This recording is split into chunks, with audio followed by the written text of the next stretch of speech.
Welcome to Caverns Deep. I'm Nate, creative director here at Dwarven Forge, and I want to walk you through some potential pledges for our new Kickstarter here. This is our 6th terrain Kickstarter, and as such, it's a little more complex than, say, our first Kickstarter. This year, we wanted to give you tons and tons and tons of options. However, that means you've got tons and tons and tons and tons of options. So it can be a little overwhelming for a brand new backer or even for some of our seasoned backers. So we put together 3 example pledges here that are each about $200 to give you an idea of what you can get for this kind of buy-in, and I'll break each one down. Let's go take a look. All right, so this is example pledge number 1. This consists of a Cavern starter set, a Passages pack, and Encounter 1 core pack. The Cavern starter set is just a fantastic value. It's got tons of bread and butter pieces. A bunch of this stuff comes from that. These corners, these diagonal walls, these straight walls. All this stuff comes from the Cavern starter set. The Passages pack is giving us some of these passage pieces for those things.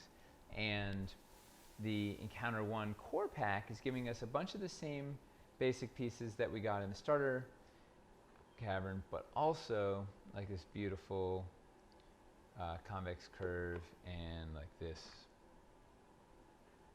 corner entrance piece. A couple of nice big pieces to sort of break things up. So I'll show you what we built here. So the idea is the players would come in through here. We're using this insert wall as like a secret door, or maybe there's a riddle they have to get through to open it, or a map led them there or something. So it's some sort of door they remove to get in here. And this is a passage piece that gets them in. Once they come in here, there'll be some sort of combat or something. Maybe you have, this is some difficult terrain. Maybe there's some sort of ranged thing over here or something. I don't know. It's a fun little, just enough room to do a small combat encounter or whatnot. I ran out of floor pieces, so there's an empty floor spot here. And I covered it with a stalagmite. I figured it could be like a hidden hole or something. If they do something and they dig under there, they could discover a little treasure or whatnot. I turned it into a feature. So then they're going to come down this nice curving tunnel and into the second room. In here we've got a couple of nooks where it could be like ambush points.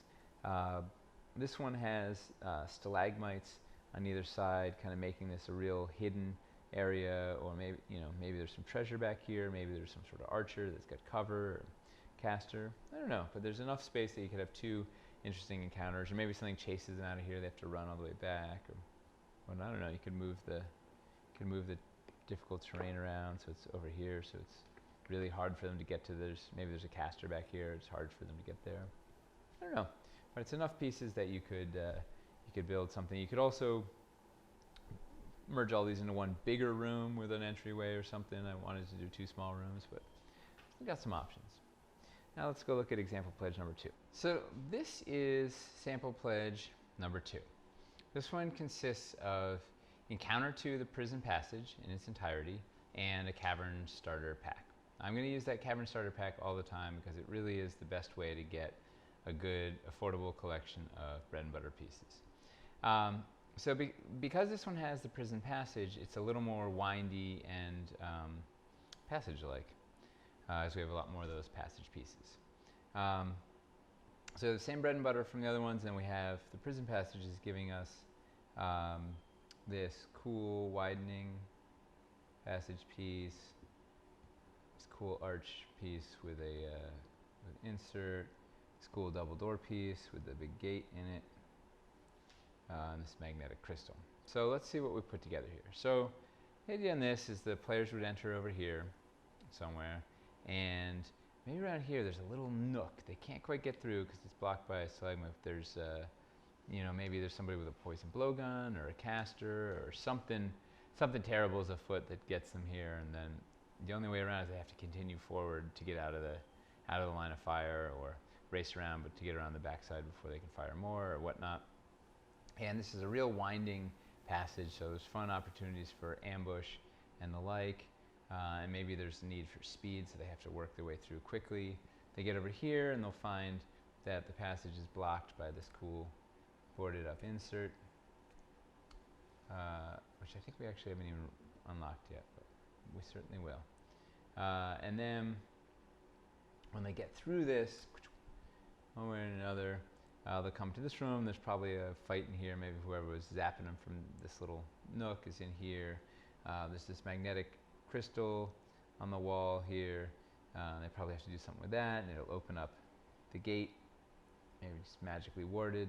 And then inside there's a little nook. And this, you know, I ran out of wall pieces, so I just used some floor pieces on either side of this swell wall to make like a little nook, and it works fine. People use these pieces in all sorts of wonderful, unexpected ways all the time.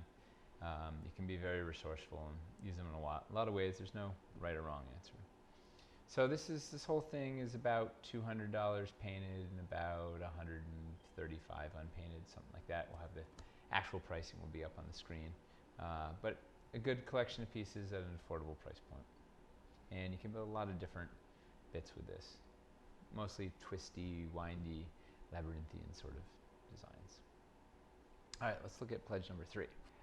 All right, so this is sample pledge number 3. This one's a little more expensive. It comes in at around $280 painted and about $195 unpainted. We'll put the exact price up on the screen. We're using, once again, the Caverns starter pack because it's just got tons of great bread and butter. And we're using all of Encounter 3 in its entirety, the Adventure Pack, Core Pack, the Rising Elevation Pack. So Encounter 3 is bringing us a cool door, hinged door, this awesome passage intersection piece that has a big, giant, massive stone door in there, which is of course removable and modular. We've got this terrain tray here, quicksand terrain tray, some elevation pieces, bringing some flashy pieces to the table. So what we did in this little build, the idea is the players would come in through this door and immediately get set upon by this savage, infected minotaur from Encounter 3. Look at this guy, he's just a brute, means business. So it'll be some pretty brutal combat because it's tight quarters, and this guy is pretty strong. Maybe he's really wounded from the infection. I don't know. It's up to you. Once they defeat him, they'll find this door. Maybe the door is locked. But maybe if they're searching around, they're astute. They'll notice over here the wall is kind of low and it's got some holes in it. And you can do the gag we like to do where you fly in as they discover stuff. You fly it in. So here we are using one of our terrain trays. We have this section of room pre-built on our terrain tray. It's stuck to the bottom with magnets. So you can slide it in as it's discovered. So this could be a secret chamber. Maybe there's some treasure. Maybe there's a trap. Maybe there's role play in there. I don't know. But maybe there's a key that opens this door. Something like that. But it's a fun little way to discover stuff. You fly it in on the terrain tray. So anyway, so they figure out how to get through this door. They open up the door. They work their way in here. And they discover a huge pit of quicksand. We're using these bank transition pieces. Transition from bank to wall to have the passageway drop away into quicksand. We're using some neat little elevation bits around on the outside of this terrain tray. And then over here we have about a 20-foot jump, so it's a long way over, and there's something over here, whatever they were coming for. Maybe it's treasure, maybe it's a hostage, maybe it's the final baddie they have to kill, but they'll have to figure out how to get across there, get whatever it is back. Maybe you want to put the Minotaur over there, and then when they land, the Minotaur is going to knock them in the quicksand. I don't know. Maybe put something up in this raised area. Pretty neat dynamic encounter. Some of the flashier pieces. We have 10 stilts that I didn't use that are left over in here that we could have used to raise the stuff up if we wanted to, but I chose not to. But other than that, we used all the pieces. So that's sample pledge number 3.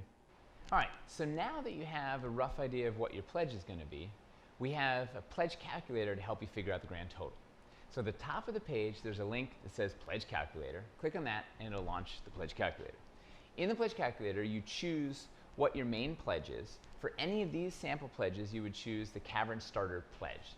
So choose that first, and then choose any additional sets that you want to add on to it. So in this sample pledge, you would add on 1 passage set and 1 Encounter 1 core set. In this one, you'd take your Caverns Starter Pledge and you'd add 1 Encounter 2 add-on.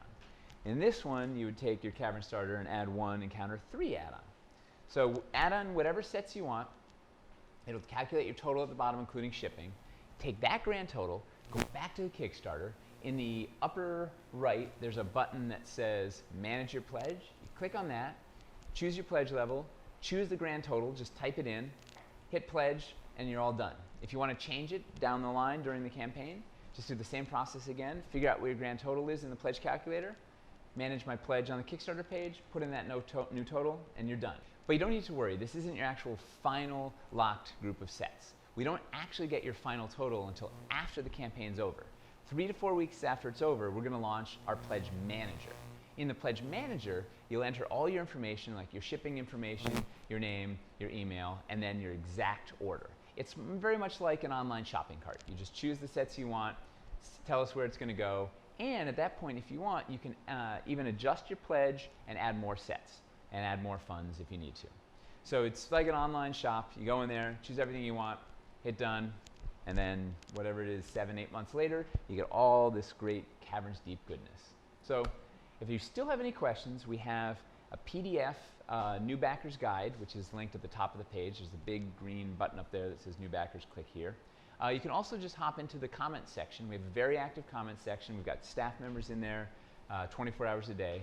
So type in your question and someone, either a backer or a team member, will help give you some guidance. And other than that, just enjoy the ride. This is Caverns Deep.